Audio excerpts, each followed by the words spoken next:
avec le New Deal au milieu des années 30, hein, plutôt qu'au tout début des années 30, parce qu'il y a plusieurs phases dans l'action fédérale de Roosevelt.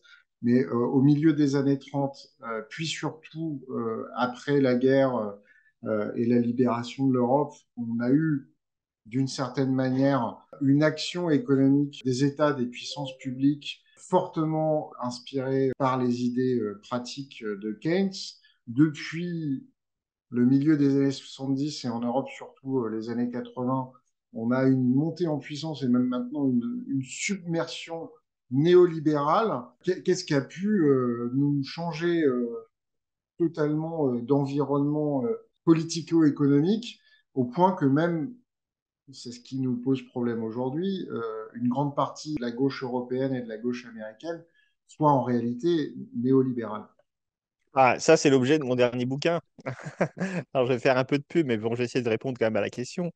Le déclin et chute du néolibéralisme, c'est l'histoire des 100 dernières années, depuis 1920, où le néolibéralisme se construit, jusqu'aux années 30, où de fait, il ne peut plus pas être mis en place parce que la crise des années 30, puis l'économie de guerre, vont entraîner des nouvelles doctrines, donc doctrines basées sur la régulation et l'intervention très forte de l'État.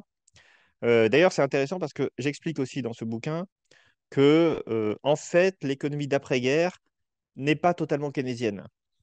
Donc là aussi, n'oubliez pas qu'il faut distinguer application et théorie, hein, doctrine et théorie. En fait, ce qu'on a fait au moment de l'économie de guerre et ce qu'on a fait au moment de la reconstruction n'est pas simplement du keynésianisme. Parce que Keynes, par exemple, n'a jamais parlé du contrôle des prix et du fait qu'il fallait contrôler les prix pour avoir une économie prospère. Or, l'économie de la reconstruction et d'après-guerre, y compris aux États-Unis, c'est une économie où les prix sont très fortement contrôlés. Et ça n'a pas été théorisé. Ce qui veut dire que parfois, on met en œuvre des politiques économiques qui n'émanent pas de théorie, qui émanent simplement des circonstances et d'événements qui succèdent. Donc ça, c'est ce que j'ai voulu montrer dans ce bouquin. Et j'ai voulu aussi montrer, évidemment, pour répondre à la question, comment on est basculé d'une économie donc encastrée, dirigée par le politique dans les années 50 et 60, à une économie néolibérale dans les années 80-90. Et alors aujourd'hui, on est à nouveau dans une remise en question, c'est ça un peu la thèse du bouquin. Alors ce qui s'est passé, c'est pas juste que l'économie keynésienne fonctionnait pas, ça serait un peu trop simple de dire ça. D'ailleurs, sinon, c'est pas mon approche. C'est pas Keynes qui a échoué. C'est que, en fait, on n'avait pas pensé, je l'ai dit, on n'a pas théorisé le contrôle des prix. Or, le contrôle des prix, c'était le contrôle des prix des biens de production, c'est-à-dire des biens qui servent à produire.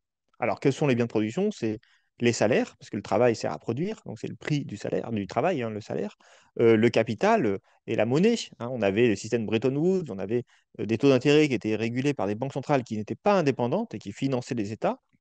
Euh, les matières premières étaient contrôlées par les États aussi, parce qu'on avait des grandes entreprises extractives qui étaient en situation d'oligopole et qui contrôlaient tous les prix de l'énergie, des matières premières, au profit bien sûr des pays occidentaux et capitalistes. On avait aussi les produits agricoles dont les prix étaient contrôlés. Voilà, donc globalement, l'énergie, les matières premières, l'agriculture, le capital et le travail, ça, c'est les cinq grands moyens de production. Et tous ces prix étaient contrôlés. Or, à partir du début des années 70, il y a deux prix qu'on ne parvient plus à contrôler. D'abord, les prix de la monnaie et du capital, puisque c'est l'effondrement de Bretton Woods. Bretton Woods, c'était un système d'organisation des prix des monnaies, des taux de change des monnaies, les unes par rapport aux autres. Donc ça voulait dire qu'on contrôlait la valeur des monnaies, donc les prix des monnaies. Et on contrôlait aussi, je l'ai dit tout à l'heure, le système financier, le taux d'intérêt, le coût de l'argent. Donc ça s'effondre. Et quand ça s'effondre, eh bien, euh, les, euh, les pays vont commencer à libéraliser leur système financier pour attirer le capital à eux. Donc, en quelque sorte, ils vont donner des cadeaux aux capitalistes pour qu'ils viennent chez eux, en quelque sorte, puisqu'on cherchait à exporter le chômage chez son voisin. Et donc, pour ça, on a libéralisé les flux financiers. Et c'était possible parce qu'on ne contrôlait plus les prix des monnaies. Parce que dans un système de change fixe, eh bien, on ne peut pas avoir une libre circulation totale de capital. Par contre, dès qu'on a supprimé Bretton Woods, ben, du coup, on a pu le faire. Donc ça, c'est le premier système de prix qui ne pouvait plus être régulé. Et le deuxième système de prix, c'est les matières premières et l'énergie. C'est le choc pétrolier. Mais le choc pétrolier en lui-même, ce n'est pas lié à la guerre du Kippour. C'est la conséquence de la décolonisation et de la création en 1960 de l'OPEP. Mais l'OPEP, c'est un cartel de producteurs de pétrole, ils ne parvenaient pas à, euh, euh, à imposer leurs prix. Ils n'ont pu imposer leurs prix que quand ils ont nationalisé le pétrole.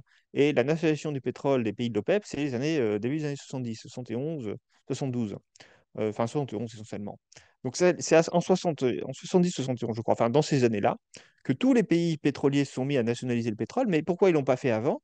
Parce qu'ils n'avaient pas les connaissances, parce qu'ils n'avaient pas les ingénieurs, parce que sans les Occidentaux, ils ne pouvaient pas extraire leur propre pétrole. Il a fallu qu'ils acquièrent ces compétences, ces connaissances, et au début des années 70, eh bien, ils les ont.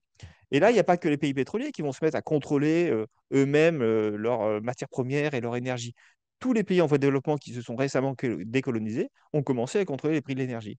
Et donc là, les Occidentaux, les pays occidentaux, ben, ils sont mis à chercher à contourner ces cartels, ces monopoles de pays producteurs de matières premières. Et pour cela, eh bien, ils ont mis en concurrence et donc ils ont marchandisé les flux commerciaux sur les matières premières et l'énergie. Donc on a en fait deux prix essentiels au système, enfin deux prix, deux prix dont le contrôle par l'État était essentiel au système de l'économie d'après-guerre, dont les États ont perdu le contrôle. Et c'est ça en fait qui a déclenché. Alors ça, c'est ma grille de lecture qui est tout à fait personnelle, hein, qui est vraiment comment dire, l'apport du livre à la communauté scientifique, hein. C'est que je démontre ça, enfin je démontre, j'explique cela. Donc c'est ma théorie, voilà. Et bah oui, mais comme Keynes n'a jamais pensé le contrôle des prix, eh bien c'est pas l'effondrement de la théorie keynésienne, c'est l'impensé de la théorie keynésienne qui explique le néolibéralisme. C'est-à-dire que la théorie keynésienne n'a jamais pensé la question du contrôle des prix par l'État. Voilà, donc c'est ça en fait ce que j'explique dans le bouquin, c'est ça qui fait basculer le système d'une économie régulée qui en fait ne peut plus être régulée parce que c'est ça le problème, c'est qu'on n'a plus les moyens.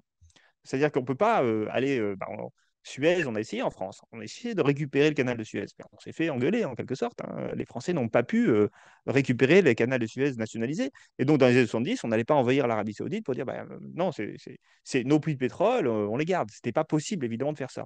De la même façon, l'effondrement du système Bretton Woods était lié à des dysfonctionnements du système Bretton Woods. Et donc là aussi, on ne pouvait pas revenir en arrière sur le contrôle des parités fixes. Voilà, donc en fait, c'est le basculement, c'est pas fait par bien sûr, il y a eu une pensée de la théorie néolibérale qui a pu être mise en œuvre à ce moment-là, mais il y avait des éléments objectifs qui faisaient que le système d'avant ne pouvait plus fonctionner. Et ce qui veut dire d'ailleurs que c'est pas si facile, et je en reviens, c'est pas parce qu'on a une théorie des prix, de l'économie dirigée. Par exemple, je vous dis, la théorie c'est simple, hein, il faut contrôler les prix des moyens de production. Bon, ben, une fois qu'on a dit ça, on n'a pas forcément la mise en œuvre. Comment fait-on pour réguler les prix du pétrole et du gaz aujourd'hui? On n'y arrive pas parce que ce n'est pas nous qui les produisons. Donc il y a des divergences d'intérêts. Donc là, ça pose de vrais problèmes sur comment on va faire pour dénéolibéraliser, si je puis dire, l'économie, c'est-à-dire arrêter de passer uniquement par le marché, par le prix de marché pour tout. Le contrôle des prix, c'est bah, il faut qu'on discute, quoi. Il faut qu'on discute et qu'on s'entende à l'échelle internationale et c'est très compliqué. Pareil, si on veut revenir en arrière sur la libre circulation du capital, ça va être très compliqué parce que toutes nos institutions sont construites autour de ça. Donc on peut avoir une théorie qui dit plein de choses, hein, et puis la mise en œuvre, c'est pas toujours facile.